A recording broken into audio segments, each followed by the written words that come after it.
गौतम ने कहा, भगवान बुद्ध के सुप्रसिद्ध ग्रंथ धम्मपद पर सद्गुरु ओशो की व्याख्यानमाला एस धम्मो सनातनो से संकलित। प्रवचन नंबर 79, भाग 3, गड्ढे में गिरा निंदक।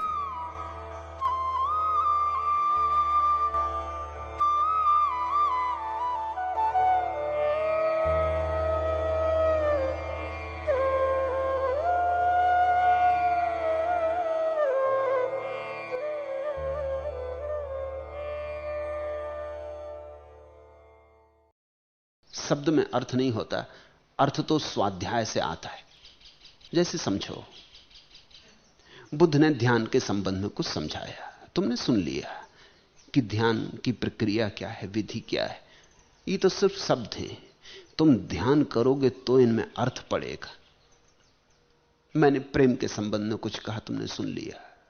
तुमने ये शब्द लिख लिए अपनी मन की किताब पर, मगर इनमें अर्थ नहीं है, ये तो सिर्फ शब्द हैं। तुम प्रेम करोगे तो जानोगे अर्थ। अर्थ तो तुम्हें डालना होता है, अर्थ स्वाध्याय से आता है। स्वाध्याय का अर्थ होता है जो सुना उसे जियो, जो सुना उसे करो, जो सुना वैसे चलो, थोड़ा अनुभव में उतारो। स्वाध्याय शब्द बड़ा अद्भुत है, इसके भी हमने बड़े गलत अर्थ कर लिए। स्वाध्याय का लोग अर्थ समझते हैं अध्ययन। अगर अध्ययन ही कहना था तो स्वाध्याय काहे के लिए कहते? अध्ययन शब्द तो उन्हें पता था। एक आदमी बैठ जाता है शास्त्र खोल कर, कहता स्वाध्याय कर रहे। इसमें स्वा शब्द को देखते हो कि नहीं? किताब का अध्ययन होता है, स्वाध्याय कैसे किताब से होगा? किताब का अध्ययन करो और फिर किताब में जो पाया है उसे स्वयं में खोजो, तब स्वाध्याय होगा। किताब क्या करेगी? किताब में सब लिखा पड़ा है। किताब में लिखा पड़ा है, किताब मुक्त तो नहीं हो गई, किताब को निर्वाण तो नहीं मिल गया, किताब को समाधि तो नहीं लग गई। किताब में जो लिखा है उसे तुम भीतर की किताब में लिख लो, इससे क्या होगा? उसकी फोटो कॉपी कर ली, ठीक ठीक कंठस्थ कर लिया, वेद दोहराने लगे, शब्द सा दोहराने लगे, तो इससे तुम्हारी स्मृति अच्छी है, इसका तो सबूत मिलेगा, लेकिन इससे बोध का कोई जन्म नहीं होगा। स्वाध्याय का अर्थ होता है जो सुना, जो पढ़ा, अब उसको परखो भी, उसको कभी जीवन में उतारो, उस किरण के साथ थोड़ा चलो भी।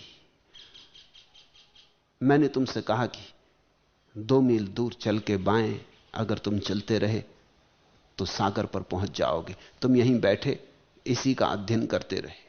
ऐसा समझो कि मील के पत्थर के पास बैठ गए, उस पर तीर लगा है, लिखा है कि सागर 2 मील दूर, उसी पत्थर की पूजा कर रहे हैं। ये अध्ययन। उस पत्थर की मान ली और चल पड़े जिस तरफ तीर था। पत्थर तो सागर नहीं है, पत्थर को पी के प्यास थोड़ी बुझेगी, पत्थर तो सागर की तरफ ले जाने वाला। अगर चल पड़े तो स्वाध्याय है, अगर बैठ के गुनगुनाते रहे शब्दों को तो अध्ययन, अगर अध्ययन तुम्हारा जीवन बन गया तो स्वाध्याय है। तो बुद्ध ने कहा इसने स्वाध्याय नहीं किया और पचाया नहीं। देखो, भोजन कर लेने से पुष्टि नहीं मिलती, भोजन कर लेने मात्र से थोड़ी कोई पुष्ट होता है।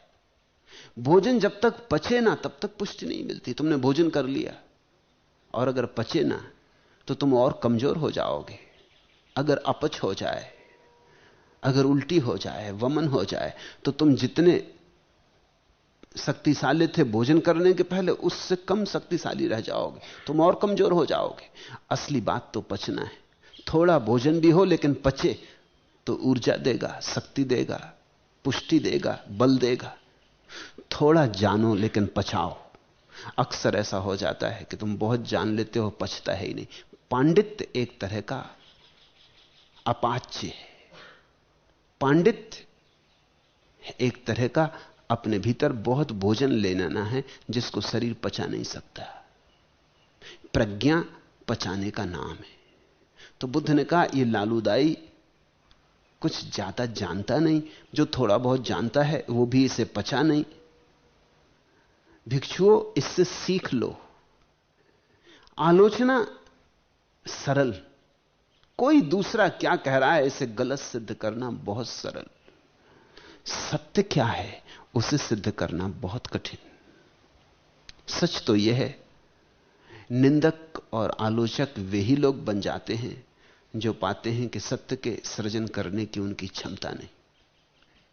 जो कवि कविता करने में असफल हो जाता है वो आलोचक बन जाता है। तुम जब कुछ नहीं कर पाते तो कम से कम इतना तो कर ही सकते हो कि दूसरे जो कर रहे हैं गलत कर रहे हैं। ये तो बड़ा आसान है। तुम ध्यान करने आओ, अगर ध्यान ना कर पाओ तो इतना तो तुम कर ही सकते हो कि जो लोग कर रहे हैं सब पागल। इसमें तो कुछ अड़चन नहीं है। यह तो बड़ी सरलता से कह सकते हो। इसमें तो कुछ खर्च भी नहीं लगता, न रंग लगे न फिटकरी, कुछ लगता ही नहीं। ये तो मजे से कह दो, इसे कहने में क्या अड़चन है। अधिक लोग इसलिए जीवन में बांझ रह जाते, उनके जीवन में कोई सृजन नहीं हो पाता, क्योंकि उनकी ऊर्जा व्यर्थ की बातों की दिशा में संलग्न हो जाती। विध्वंस सरल, सृजन कठिन है। कुछ बनाओ तो जीवन में उल्लास होगा, तो जीवन में उत्सव होगा। ये लालूदाई ने बनाया तो कुछ भी नहीं है। सारी पुत्र को देख के जलता है, मौदगलायन को देख के जलता है। जिन्होंने कुछ बनाया है उनसे जलता है, खुद कुछ बनाया नहीं। दो बातों का फर्क समझना। दुनिया में दो तरह के लोग हैं। पहले तरह के लोग जिनकी संख्या बहुत है, वे अपने को तो बड़ा नहीं करते, दूसरे को छोटा करने की कोशिश में लगे रहते। वो सोचते हैं जब दूसरा छोटा हो जाएगा तो तुलना में हम बड़े मालूम पड़ने लगेंगे। तर्क तो एक अर्थ में ठीक ही है। तुमने अकबर की कहानी सुनी है, उसने एक लकीर खींच दी आके दरबार में और अपने दरबारियों से कहा इसे छूना मत और इसे छोटा कर दो।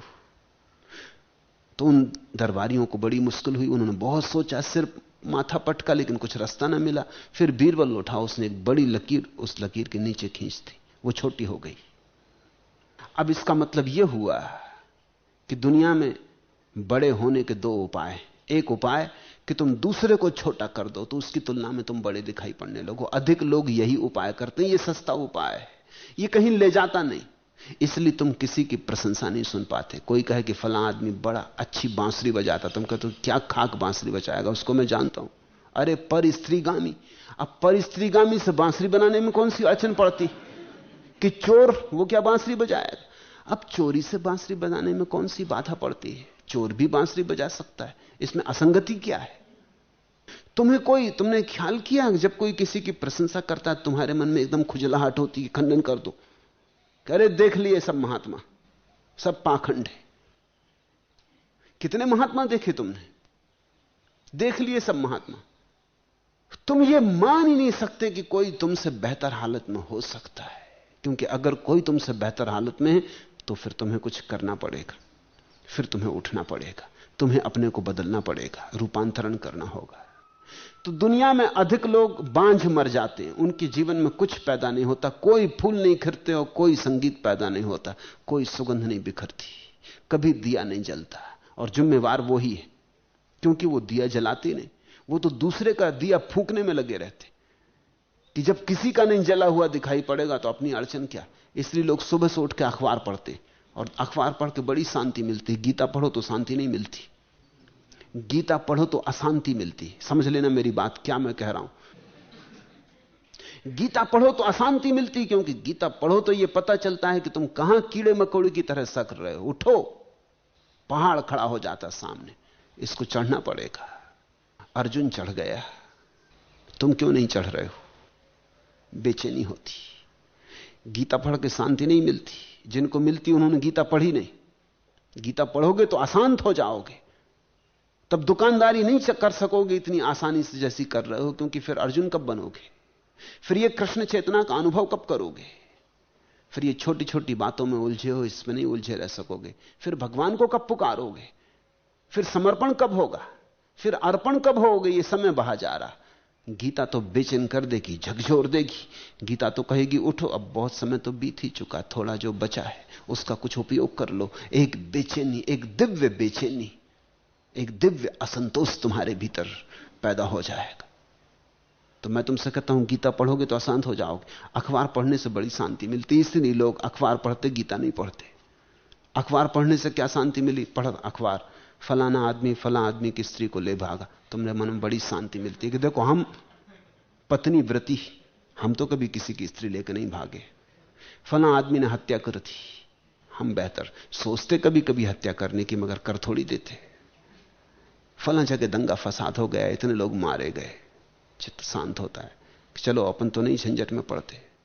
तुम अखबार पढ़ के एक बात से निश्चिंत हो जाते हो कि तुम दुनिया के सबसे बेहतर आदमी हो। अखबार पढ़ के बड़ी शांति मिलती। और जिस दिन अखबार में बुरी खबरें नहीं होती, उस दिन तुम कहते हो आज कोई खबर ही नहीं। क्योंकि असली खबर तो तुम जिसकी तलाश करते हो वो ये कि कितने लोग भाग गए, कितने लोग किसकी स्त्रियां ले भागे, कितनों ने चोरी की, कितने ने हत्या की, कितनों ने बुरा किया। अखबार में सनसनीखेज बात कौन सी होती? सनसनीखेज बात वही होती जिससे तुम्हारे भीतर यह सिद्ध होता है कि तुम बेहतर आदमी। अरे इन सबसे तो तुम ही बेहतर, इनसे तो हम ही बेहतर।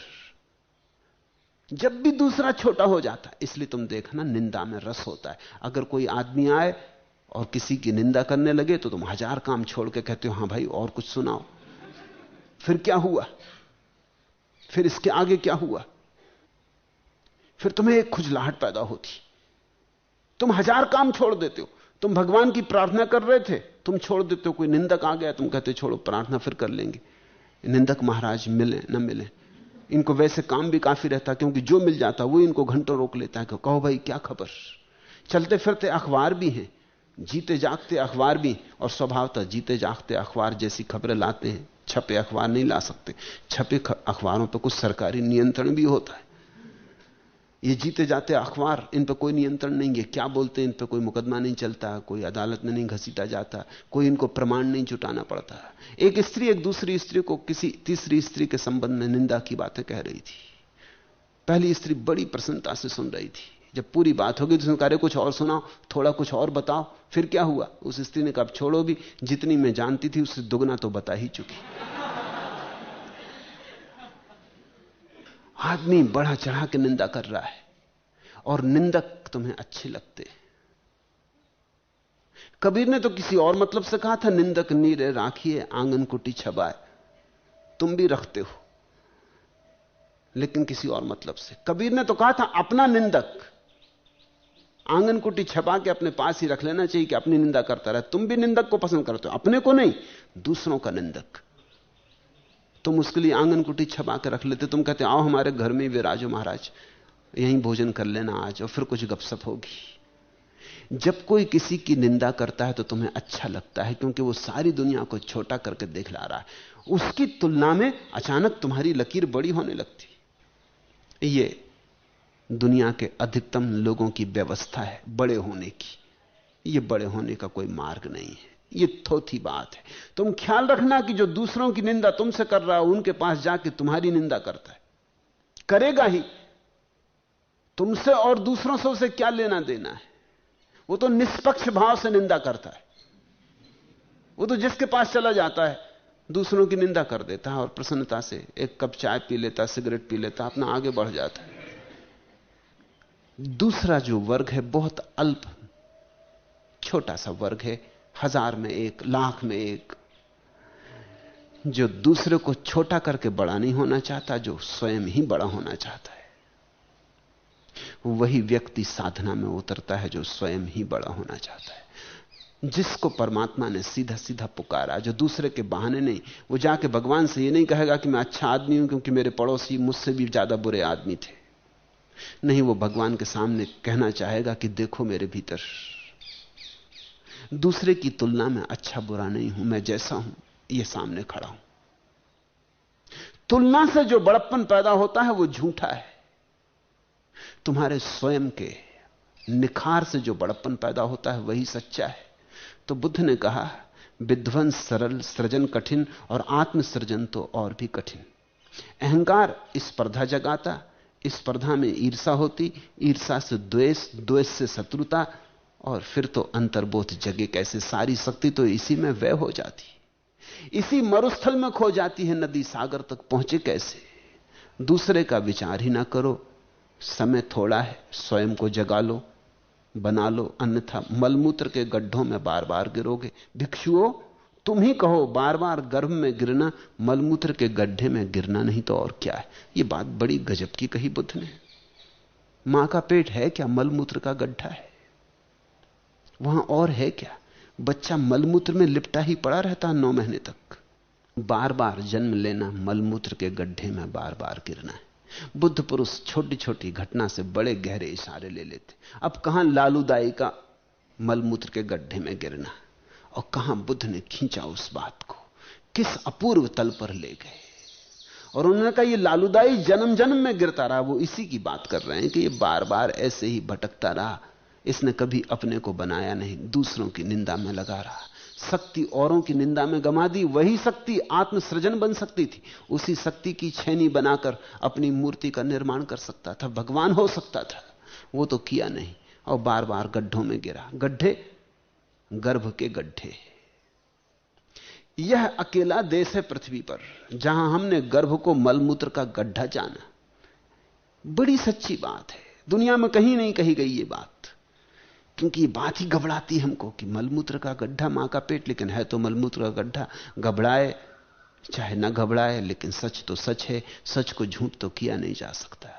दोबारा जन्म लेने का मतलब फिर 9 महीने मलमूत्र के गड्ढे में पड़ोगे, और फिर जीवन भर भी क्या है, मलमूत्र ही पैदा करते हैं अधिक लोग, और तो कुछ पैदा करते ही नहीं। इधर भोजन किया, उधर मलमूत्र किया। अगर उनका पूरा काम तुम समझो तो ऐसा ही है, एक जैसे एक नली, एक तरफ से भोजन डालो, दूसरे तरफ से भोजन निकालते रहो, कुछ और पैदा करते हो। आत्मा जैसी कोई चीज पैदा होती है, चेतना जैसी कोई चीज पैदा होती है। इस फर्क को ख्याल में लेना। भोजन तुम भी करते हो, भोजन रविन्द्रनाथ भी करते, भोजन कालिदास भी करते, भोजन महावीर भी करते हैं, बुद्ध भी करते, लेकिन उसी भोजन से रविन्द्रनाथ के जीवन में गीत लगते, उसी भोजन से कालिदास के जीवन में काव्य लगता, उसी भोजन से महावीर के जीवन में अहिंसा लगती, उसी भोजन से बुद्ध के जीवन में समाधि फलती। तुम्हारे जीवन में क्या फलता? सिर्फ मलमूत्र पैदा होता। यह कुछ अजीब सी बात है। इस ऊर्जा को रूपांतरित करो। तो बुद्ध ने यह सूत्र कहे, स्वाध्याय न करना मंत्रों का मैल है। मंत्र तो सीख लिया, दोहरा दिया तोते की तरह, और उसका स्वाध्याय न किया तो मंत्र पल धूल जम जाती, फिर मंत्र मैला हो गया। मंत्र को साफ करो, निखारो। मंत्र में जरूर शक्ति है। जैसे दर्पण में चित्र बन सकता तुम्हारा, लेकिन धूल तो हटाओ। जैसे दर्पण पर धूल जम जाती, ऐसा बुद्ध कहते मंत्र पर भी धूल जम जाती, शास्त्र पर भी धूल जम जाती, शब्द पर भी धूल जम जाती। उसे झाड़ो। झाड़ोगे कैसे? स्वाध्याय से। जो कहा है शब्द ने उसे जीवन में उतारो, निखारो, पहचानो, परीक्षा करो, प्रयोग करो। झाड़ बुहार न करना घर का मैल है। और जैसे घर में कोई झाड़ू बुहारी ना लगाए तो घर में मैल, धूल इकट्ठी होती जाती, ऐसे ही भीतर कोई झाड़ू बुहारी ना लगाए तो भीतर के घर में भी धूल इकट्ठी होती चली जाती। जिनको तुम विचार कहते हो वो धूल के अतिरिक्त और कुछ भी नहीं। एक ज़ेन कथा है। एक युवक अपने गुरु के पास वर्षों रहा, और गुरु कभी उसे कुछ कहा नहीं। बार बार शिष्य पूछता कि मुझे कुछ कहें, आदेश दें, मैं क्या करूं। गुरु कहता मुझे देखो, मैं जो करता हूं वैसा करो, मैं जो नहीं करता हूं वो मत करो, इससे ही समझो। लेकिन उसने कहा इससे मेरी समझ में नहीं आता, आप मुझे कहीं और भेज दें। ज़ेन परंपरा में ऐसा होता है कि शिष्य मांग सकता है कि मुझे कहीं भेज दें जहां मैं सीख सकूं। तो गुरु ने कहा तू जा, पास में एक सराय है कुछ मील दूर, वहां तू रुक जा, 24 घंटे ठहरना, और सराय का मालिक तुझे काफी बोध देगा। वो गया। वो बड़ा हैरान हुआ, इतने बड़े गुरु के पास तो बोध नहीं हुआ, सराय के मालिक के पास बोध होगा। धर्मशाला का रखवाला बेमन से गया, और वहां जाके तो देखी उसकी शकल सूरत रखवाले की, तो और हैरान हो गया कि इससे क्या बोध होने वाला है। लेकिन अब 24 घंटे तो रहना था, और गुरु ने कहा था देखते रहना, क्योंकि वो धर्मशाला का मालिक शायद कुछ कहे ना कहे, मगर देखते रहना, गौर से जांच करना। तो उसने देखा कि दिन भर वो धूल ही झाड़ता रहा। वो धर्मशाला का मालिक, कोई यात्री गया कोई आया, नया कमरा पुराना, वो धूल झाड़ता रहा दिन भर। शाम को बर्तन साफ करता रहा, रात 11-12 बजे तक ये देखता रहा, वो बर्तन ही साफ कर रहा था। फिर ये सो गया। सुबह जब उठा 5 बजे तो भागा कि देखें वो क्या कर रहा है। वो फिर बर्तन साफ कर रहा था, साफ किए ही बर्तन साफ कर रहा था। रात साफ करके रख के सो गया था। इसने पूछा कि महाराज और सब तो ठीक है, और ज्यादा ज्ञान की मुझे आपसे अपेक्षा भी नहीं, इतना तो मुझे बता दें कि साफ किए बर्तन आप किस लिए साफ कर रहे हैं। उसने कहा रात भर भी बर्तन रखे रहे तो धूल जम जाती। उपयोग करने से ही धूल नहीं जमती, रखे रहने से धूल जम जाती, समय के बीतने से धूल जम जाती। ये तो वापस चला आया, गुरु से कहा वहां क्या सीखने में रखा, वो आदमी तो हद पागल है, वो तो बर्तनों को घिसते रहता, रात 12 बजे तक घिसता रहा, फिर सुबह 5 बजे से और घिसे घिसाओं को घिसने लगा। उसके गुरु ने कहा यही तू कर ना समझ, इसलिए तुझे वहां भेजा था। रात भी घिसते घिसते ही सो जा, और सुबह उठते से फिर घिस, क्योंकि रात भी सपनों के कारण धूल जम जाती, समय के बीतते ही धूल जम जाती। विचार और स्वप्न हमारे भीतर के मन की धूल है। तो बुद्ध ने कहा झाड़ बुहार न करना। असज्जाय मला मनता अनुष्ठान मला घरा, मलम वणस को सज्जम पमादो रख तो मलम। और आलस्य सौंदर्य का मैल है। सौंदर्य यानी जीवंतता। जितने तुम जीवंत हो उतने तुम सुंदर हो, जितने तुम जीवंत हो उतने तुम परमात्मा के निकट हो, क्योंकि जीवन की धारा उतनी ही तुमसे बहेगी, उतने ही तुम सुंदर हो। आलस्य सौंदर्य का मैल है। तो बुद्ध कहते हैं आलसी ना बनो। और प्रमाद पहरेदारी का मैल है। मूर्छा, सो जाना, झपकी खा जाना, वो पहरेदारी का मैल है। जागे रहो, होश को जगाए रहो, भीतर एक ज्योति जलती रहे होश की। जो भी करो होश से करो। इन सब मैलों से भी बढ़कर अविद्या का परम मैल है। स्वयं को न जानने का नाम है अविद्या। भिक्षुओं, इस मैल को छोड़कर निर्मल बनो। ततो मला मलतरम अविद्या परमम मलम, एतम मलम पहतवान निमल्ला होई भिक्खवे। और कहते हैं कि हे भिक्षुओं, हे भिक्षुओं, जब तुम स्वयं को जान लोगे तभी वस्तुतः निर्मल हो पाओगे। फिर तुम कभी भी मल मूत्र के गड्ढों में ना गिरोगे, फिर तुम्हारा कोई आवागमन ना होगा। निर्लज्ज कौवे जैसे कांव कांव करने में बड़े सूरवीर होते हैं, और किसी काम में नहीं, सिर्फ कांव कांव करने में, शोरगुल मचाने में। निर्लज्ज और कौवे जैसे सूर लूटपाट करने वाले पतित बकवादी पापी मनुष्य का जीवन सुख से बीतता है। ये बड़ी अनूठी बात बुद्ध ने कही। बुद्ध ने कहा अगर सुविधा से जीना हो तो पापी आदमी का जीवन सुविधा से बीतता है। सुख यानी सुविधा। बेईमान आदमी का जीवन सुविधा से बीतता है। चोर का जीवन सुविधा से बीतता है। यह बात बड़ी अजीब कही। सुजीवम अहिरकेन काकसूरेन धनसिना पखंदिना पगव्वेन संकलिठेन जीवितम। पाखंडियों का जीवन सुविधा से बीतता है, सच्चे आदमियों का जीवन असुविधा से बीतता है। लेकिन बुद्ध कहते हैं वही असुविधा परम सुख पर ले जाती। इतने लोगों ने अगर पाखंडियों का जीवन बिताना तय किया है तो अकारण नहीं किया होगा। इसमें कुछ सुख मालूम होता है, सुविधा मालूम होती। कौन झंझट में पड़े, सच कहे कि झंझट में पड़े। यहां झूठ का चलन है, यहां झूठ करो सब ठीक चलता है, यहां बेईमान रहो सब ठीक चलता है। ईमानदार हुए कि झंझट में पड़े। मैं एक विश्वविद्यालय में नौकर हुआ तो मेरे विश्वविद्यालय के और अध्यापक थे। उन्होंने 2-4 दिन बाद मुझसे कहा कि आप जरा ठीक नहीं कर रहे हैं। उनका क्या बात है? कहने लगे कि आप 4-4 पीरियड रोज ले रहे हैं। यह सरकारी नौकरी है, यहां 4-4 पीरियड रोज लेने की जरूरत नहीं, और आप 4-4 लेंगे तो हमको भी अड़चन होगी। यहां तो 1 ले लिया, 2 लिया, बस बहुत है। कभी ये बहाना कभी वो बहाना, और स्टाफ रूम में बैठ के गपशप करना, ये उनका सबका काम। वो मुझसे नाराज थे कि ये बात ठीक नहीं है। जैसे हम हैं वैसे आप चलो। काम कर रहे हैं, करने का दिखावा कर रहे हैं। काम करने मरने की कोई जरूरत नहीं। अगर तुम किसी दफ्तर में काम करते हो और ईमानदारी से काम करो, दूसरे तुम्हें समझाएंगे कि भाई ऐसा नहीं चलता। तुम अगर रुश्वत नहीं लेते तो दूसरा तुम्हें समझाएंगे कि भाई ऐसे नहीं चलता। तुम अड़चन खड़ी कर दोगे, तुम हम सब के बीच में झंझट खड़ी कर रहे हो। यहां जो चलता है वैसे ही चलो। इस संसार में झूठ का चलन है। इसलिए बुद्ध कहते हैं निर्लज्ज का जीवन सरल है, सुगम है, सुविधापूर्ण है, उसे लज्जा ही नहीं। वो जैसा मौका दिखता वैसा हो जाता। अवसरवादी का जीवन बड़ा सुविधापूर्ण है। अगर तुम्हारे जीवन में कोई सिद्धांत है और तुम्हारे जीवन में अगर कोई साधना है तो तुम हमेशा अड़चन पाओगे, हमेशा कठिनाई पाओगे।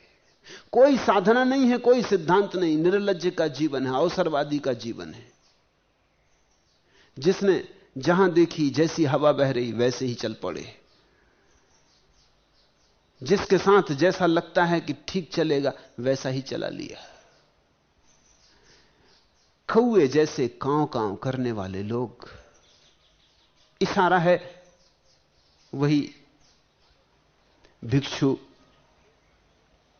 की तरफ, लाल बुझक्कड़ की तरफ, लालू दाई की तरफ। कौए की तरह कांव कांव करने वाले लोग, जिनके जीवन में सत्य की कोई किरण नहीं, सिर्फ शब्द मात्र है। उनका जीवन सुविधापूर्ण है, पंडितों का जीवन सुविधापूर्ण है। लूटपाट करने वाले पतित बकवादी पापी मनुष्य का जीवन सुख से बीतता है। लज्जाशील नित्य पवित्रता के गवेषक, सजग मितभाषी शुद्ध जीविका वाले और ज्ञानी मनुष्य का जीवन कष्ट से बीतता है। हिरमिता चा दुज्जीवम नित्यम सुचिग वेसिना अली नेनप गव्वेन शुद्धा जीवेन पश्यता। जितनी शुद्धता से जीना चाहोगे उतनी कठिनाई होगी, क्योंकि पहाड़ पर चढ़ना कठिन, चढ़ाव सदा कठिन होता है। ऊंचाई पर उठना कठिन, नीचाई में उतरना सदा आसान। बुरा करना सदा आसान, भला करना सदा कठिन। इसलिए कठिनाई से मत बचना, क्योंकि कठिनाई ही उठाती है। इसलिए तो हम साधना को तप कहते हैं, तपश्चर्या कहते हैं, खडक की धार कहते हैं, तलवार की धार पर चलने जैसा है। इसलिए केवल साहसी ही सत्य की यात्रा और खोज में निकलते हैं, गवेषणा में निकलते हैं। हे पुरुष, संयम रहित पाप कर्म ऐसे ही होते हैं, इसे जानो। तुम्हें लोभ और अधर्म चिरकाल तक दुख में न डाले रहे। इस सूत्र में दोनों सूत्रों का सार आ गया। बुद्ध ने कहा, ऊपर से जब सुख मालूम पड़ता है संभलना, क्योंकि इसी सुख के कारण तुम जन्मों जन्मों तक दुख में पड़े रहे हो और दुख में पड़े रहोगे। और जब ऊपर से दुख मालूम पड़े, कठिनाई मालूम पड़े, हिम्मत करना, गुजर जाना इस बीहड़ वन से, चढ़ जाना इस पर्वत शिखर पर।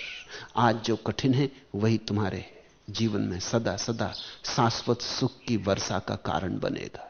उन ऊंचाइयों पर ही रोशनी है, उन ऊंचाइयों पर ही प्रकाश है। अंधेरी घाटियों में सरकना अभी कितना ही सुविधापूर्ण मालूम पड़े, तुमने कभी ख्याल किया?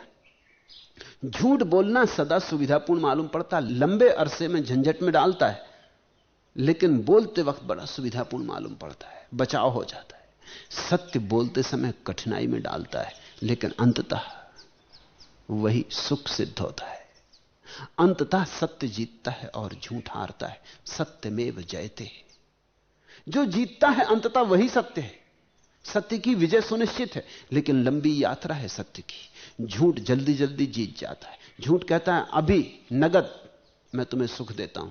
सत्य का सुख लंबा है। इसलिए तो हम कहते हैं जीवन के बाद मोक्ष में बड़ा दूर दिखता है शिखर। कल कभी मिलेगा, मिलेगा कि नहीं मिलेगा। बुद्ध ने कहा है, दुख सुख का धोखा दे देता है। मैं निरंतर कहता हूं कि अगर तुम्हें कहीं स्वर्ग की तख्ती लगी मिले तो जल्दी मत प्रवेश कर जाना, क्योंकि शैतान बहुत होशियार है, उसने नरक पर स्वर्ग की तख्ती लगा दी। जल्दी मत प्रवेश कर जाना, नहीं तो बहुत दिक्कत में पड़ोगे। अक्सर नरक बाहर से देखने पर बड़ा सुखदायी मालूम होता है, भीतर जाके झंझट खड़ी होती। एक आदमी मरा, वो नरक गया, शैतान ने उसका स्वागत किया। वो तो बड़ा हैरान हुआ, वो तो सोचता था कि मार पिटाई होगी शुरू में। उसका स्वागत हुआ। उसने कहा, भाई हम तो कुछ उल्टी सुलटी खबरें सुनते रहे कि नरक के संबंध में, और तुम ऐसा स्वागत कर रहे हो। गले लगाया, फूल मालाएं पहनाई, और शैतान के शिष्य नाचे और कूदे और ढोल बजाए। वो तो बहुत ही खुश हुआ। उसने कहा बढ़िया। और चारों तरफ देखा तो बड़ा सौंदर्य भी है। अब उसने शैतान से पूछा, अब हमें क्या करना पड़ेगा? शैतान ने कहा, तुम चुन लो। हमारे संबंध में बड़ी झूठी खबरें फैलाई गई हैं, क्योंकि हमें बोलने का मौका ही नहीं मिला। ईश्वर के इतने अवतार हुए, तुम्हें बताओ शैतान का कहीं कोई अवतार हुआ? ईश्वर तो बोलता रहा, एक तरफा बात चल रही है, वही समझाता रहा, हमारी किसी ने सुनी भी नहीं, मौका भी नहीं मिला। अब तुम अपनी आंख से देख लो, उस आदमी को भी लगा कि बात तो ठीक ही है, सब सुंदर था, सब सुंदर था, स्वर्ग जैसा सुंदर था। फिर अंदर ले गया, फिर उसने कहा तुम चुन लो, ये 3 स्थान है, इसमें से तुम्हें जो चुनना हो। उसने कहा चुनाव की भी स्वतंत्रता है यहां बिल्कुल स्वतंत्रता है, यहां परम स्वतंत्रता है, तुम चुन लो जहां तुम्हें रहना हो। 3 खंड हैं नरक के। पहले खंड में ले गया तो घबराया वो आदमी, वहां कोड़ों से बड़ी पिटाई हो रही थी, लहूलुहान लोग हो रहे थे। उसने कहा भाई ये हमें ना जचेगा, दूसरा खंड में ले चलो। दूसरे खंड में ले गया तो वहां आग में कड़ाहे जल रहे थे। अब असलियत शुरू होनी प्रकट हुई। वो जो दिखावा और स्वागत इत्यादि था कब खत्म हो गया। उस कड़ाहों में लोग डाले जा रहे थे, भूने जा रहे थे, जलाए जा रहे थे, चिल्ला रहे थे, रो रहे थे। उसने कहा नहीं भाई ये भी हमें ना जमेगा। लेकिन वो घबराने लगा कि पता नहीं तीसरे में क्या हो, और 3 ही है और 3 में से चुनना है। तीसरे में गया तो उसे ये कुछ बात जची। घुटना घुटना मलमूत्र भरा हुआ था और लोग खड़े हुए, कोई चाय पी रहा, कोई कॉफी पी रहा, जिसको जो पीना हो। सिर्फ यह था कि मलमूत्र घुटने घुटने तक था। तो उसने कहा कि ये चलेगा, ये सब गपशप भी कर रहे हैं लोग, चाय पी रहे हैं, कोई कॉफी पी रहा है, कोई कोका कोला पी रहा है, सब ये ठीक है। ये तकलीफ तो है थोड़ा घुटने घुटने तक मलमूत्र, लेकिन ये तो हो जाएगा, कम से कम आग और कोड़ों से तो बेहतर। उसको भी एक चाय दे दी गई, वो भी चाय पीने लगा बड़ा प्रसन्न। और तभी एक जोर की घंटी बजी और एक आवाज आई कि अब बस अपने अपने सिर के बल खड़े हो जाओ। वो चाय पीने के लिए थोड़ी छुट्टी मिली थी, उसने कहा मारे गए सिर के बल। वो मलमूत्र के गड्ढे में अब सिर के बल खड़े होने का असली वक्त आ गया। बुद्ध ने कहा है नरक स्वर्ग का धोखा देता है, दुख सुख के आवरण पहन के आते, उनसे सावधान रहना। जो बात अभी सुख की मालूम पड़े उसी पर चुनाव मत कर लेना। देखना, दूरदृष्टि होना। आज कठिनाई भी हो पहाड़ चढ़ने में तो घबराना मत। सच अगर आज मुश्किल में भी डाले तो पड़ जाना। और सत्य की खोज में असुरक्षा हो, कठिनाई हो, कांटे मिले, कंटकाकीर्ण पथ मिले, गुजर जाना। क्योंकि एक दिन यही कठिनाई तुम्हें उन शिखरों पर ले जाएगी जहां शाश्वत शांति है, जहां वस्तुतः स्वर्ग है। एवं भोपुरिस जाना ही पाप धम्मा असंजता, मातम लोभो अधंभो चातिरम दुखाय रंधव। हे पुरुष, संयम रहित पाप कर्म ऐसे ही होते हैं, सुख का धोखा देते हैं, मिलता दुख है। इसे जानो, तुम्हें लोभ और अधर्म चिरकाल तक दुख में ही डाले ना रहे। जागो। और यह जागरण केवल शब्दों को सुनने से नहीं आने वाला है। इस जागरण के लिए चेतना की सारी मूर्छा की ग्रंथियां काटनी पड़े।